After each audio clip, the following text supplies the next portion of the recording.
The Redskins need an offensive playmaker. Anybody that watched many Washington games in 2017 saw that glaring need, particularly at the receiver position. And now, Antonio Brown is absolutely available. The Steelers' wideout is probably the best receiver in football. He has elite speed, great hands and off-the-charts athleticism. In the past 6 years, he's had at least 100 catches and 1,200 yards every season. He's made the Pro Bowl 6 years straight, and he's been named All-Pro 4 times in that span. There is zero question about Brown's talent. Zero. He's elite. The questions come from what drove a big enough wedge between Brown and Pittsburgh that he's demanded a trade, and that the Steelers have agreed to try. Beyond that, the more pressing question for the rest of the NFL is where Brown will end up. NBC Sports' Peter King suggested the Redskins could be a landing spot for Brown.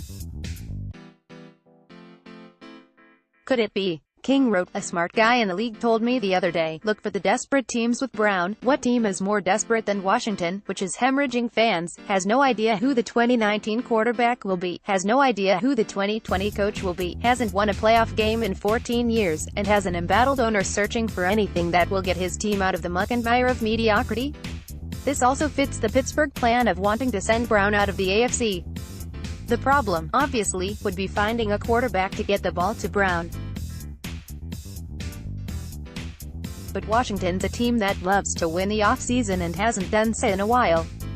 I'd be surprised if Bruce Allen and Kevin Colbert don't talk about Brown. Inside the Beltway, folks want to know if Brown's availability is the exact answer to the Redskins' lack of playmakers. A case can be made either way. The case for the Redskins trading for Antonio Brown. Brown had 104 catches for 1,297 yards with 15 touchdowns last season. The Redskins' top 3 receivers, Josh Doctson, Jamison Crowder and Maurice Harris, had 101 catches for 1,224 yards and 4 touchdowns last season. Combined, Washington needs a big play wideout desperately. And don't forget, Crowder could lead the team when free agency opens in a few weeks. With 4 selections in the top 100, the Skins have a decent arsenal of valuable draft picks to offer in a trade. Additionally, the Burgundy and Gold have a bunch of late-round picks they could use to sweeten a trade offer. That includes 3 fifth-round picks and 2 seventh-round picks.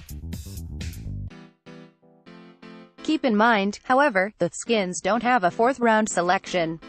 Word is the Steelers are being selective about what teams they will talk about trading Brown. Excluded from discussions will be teams in the AFC North and certainly the New England Patriots. As the Steelers' possible trade partners shrink, maybe the Redskins can make a reasonable offer of a 2nd and 3rd round pick. Washington cannot offer a 1st, the team just has too many holes, but getting Brown and still having a 3rd round selection would be a tremendous coup for Bruce Allen. Brown wants big chunks of his remaining contract converted to guaranteed money. Washington is hard up against the salary cap, and to even entertain a move for Brown would require significant cap relief. That would likely come in the form of releasing numerous players and restructuring others. But, in an odd way, the Redskins could be better off moving Brown's cash to a signing bonus. It would give Brown the guarantees he wants, and allow Washington to spread that money out over the remainder of the contract. It's a long shot, but it's not impossible. Brown would be a tremendous talent upgrade if this scenario somehow unfolds. The case against trading for Antonio Brown: everything you just read above. It's damn near impossible. Pittsburgh will want a 1st-round pick for Brown. The Redskins cannot give up a 1st-rounder for a receiver that's going to be 31 this fall. Washington needs a lot of help all over the field, and using that cap space and draft capital on one player does not make sense. Remember the trade for Robert Griffin III, combined with the $36 million salary cap penalty sent down from the NFL in 2012 that set the organization back for years. Giving up draft picks for Brown, combined with Alex Smith's remaining $40 million on the salary cap, could spell the same doom.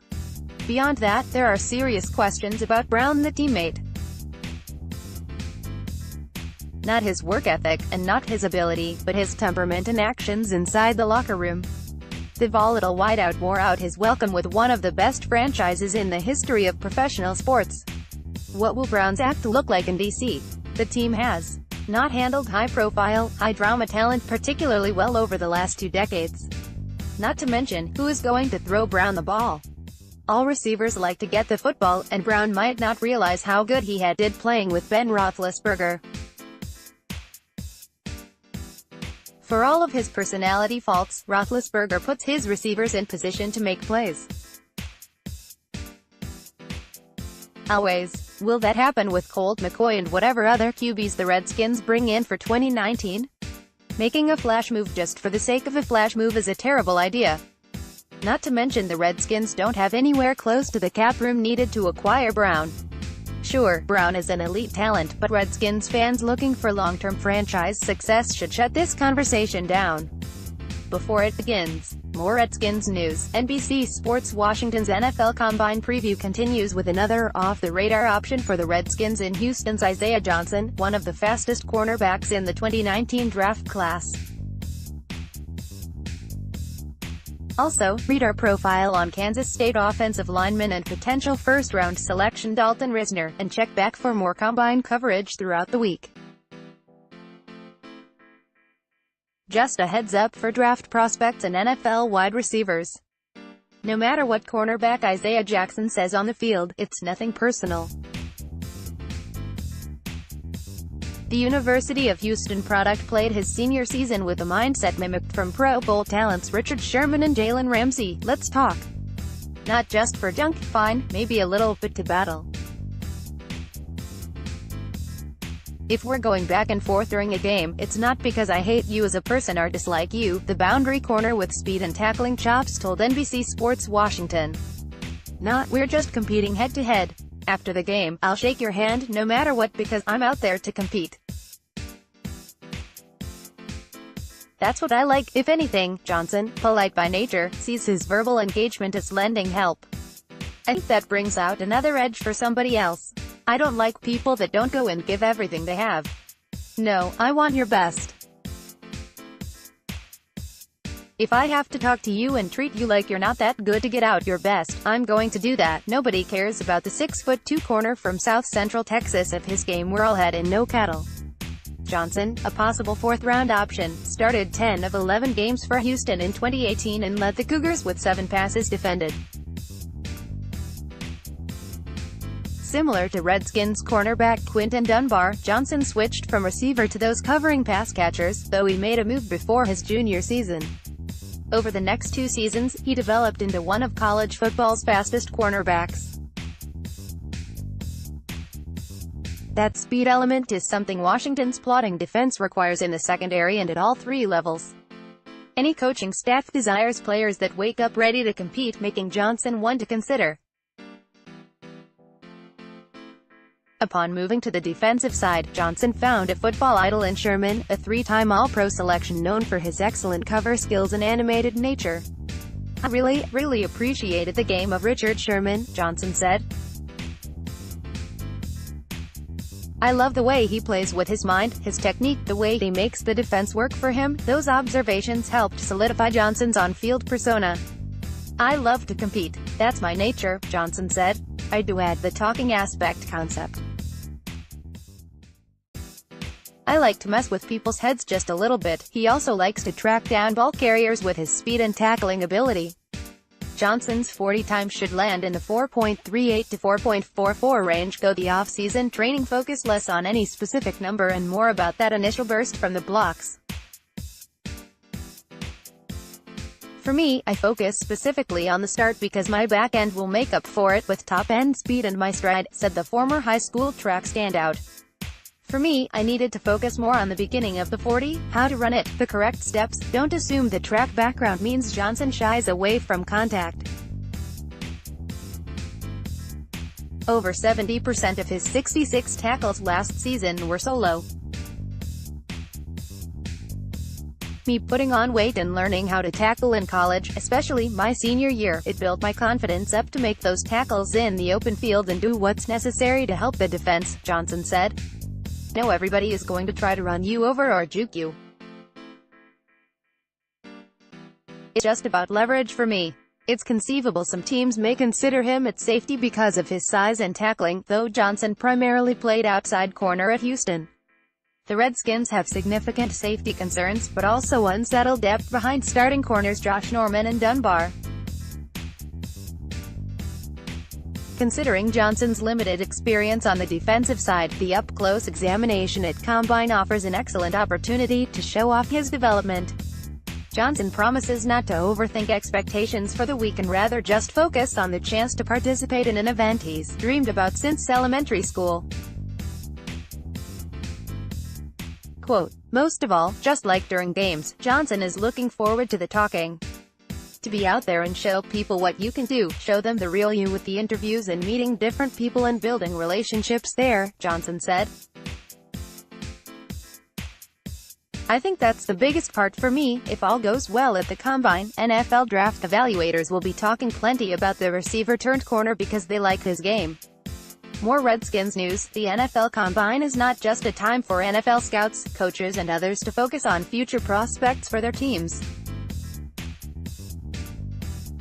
It's also a time for us common, non-athletic folks to watch in amazement as these athletes put up ridiculous numbers in some seriously challenging drills. There's nothing quite like watching a player run the 40-yard dash or go all out on the bench press and dropping your jaw at their numbers while you sit on the couch and debate whether to open up the next bag of chips.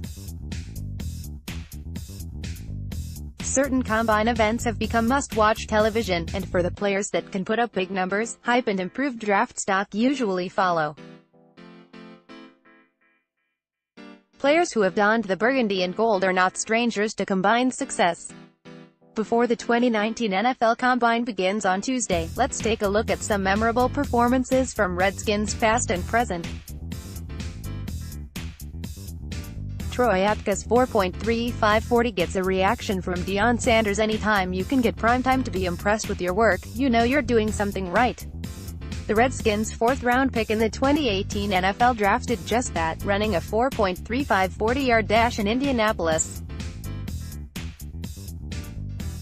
Though Apke didn't get to show off that speed much during his rookie season due to injuries, he could prove to be a fast option in the secondary come year 2. Champ Bailey speeds into an all-time 40-yard dash. The first two on this list sort of fit a theme for the Redskins. They might like really fast players in the secondary.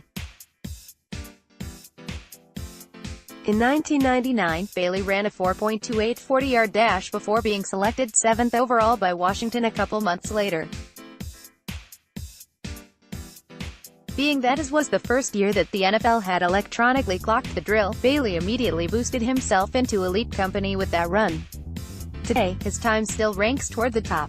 Samaje Perine outmuscles the competition. If you've ever looked at Samaje Perine, this stat may not even surprise you. To put it simply, the man is built like a truck. Running back showed that his muscles aren't just for show at the 2017 NFL Combine when he bench pressed 225 pounds 30 times. Not only was that 6 more than any other running back, but it was more than some offensive linemen put up. Vernon Davis does it all. Doing well at the bench press of the 40-yard dash is a feat on its own. Exceeding in both makes you something close to a superhero. At the 2006 NFL Combine, Davis performed like a real-life superhero. Running a 4.38 40, benching 225 pounds 30 times and adding a 42-inch vertical jump for good measure, Davis had a day to remember at his Combine. Darrell Green runs an impressive 40 at 50. Okay, so maybe this one didn't officially happen at the Combine, but it is too impressive to leave off the list and it sticks with the theme. There are rumors that during his time in the NFL, Green ran 40-yard dashes that hovered around a 4.15, with some people believing it got below a 4.1. Green was a track star at Texas A. However, what we do know is that at age 50, he ran a 4.43 time just for fun. That is something that cannot be ignored. Quick update from the birthday boy smiley face. "I think today I became the fastest 50-year-old in the world." At 9 a.m. today, I celebrated my 50th B-Day. Daryl Green, at Daryl Green 28, February 15, 2010 by running the 40-yard dash in Orlando, Florida in a time of 4.43. FYI, all born between 1946 to 1964 are baby boomers. Daryl Green, at Daryl Green 28, February 15, 2010 To put these performances in perspective, here's who ranks at the top for the 40-yard dash and bench press in NFL Combine history. Top 40-yard dash times T4. Bry Archer and Jerome Mathis, 4.26 seconds, T2. Rondell Menendez and Chris Johnson, 4.24 seconds, 1. John Ross, 4.22 seconds. Top bench press performances T3. Mitch Petrus, Leif Larson, Mike Kudla, 45 reps, 2. Stephen Paea, 49 reps, 1. Justin Ernest, 51 reps. Now go back and look at what some Redskins players did. Pretty crazy, right? Our Redskins Talk podcast crew will be in Indianapolis all week for the 2019 NFL Scouting Combine and will be streaming a live show every day. Click here to learn more about how to watch more Redskins news.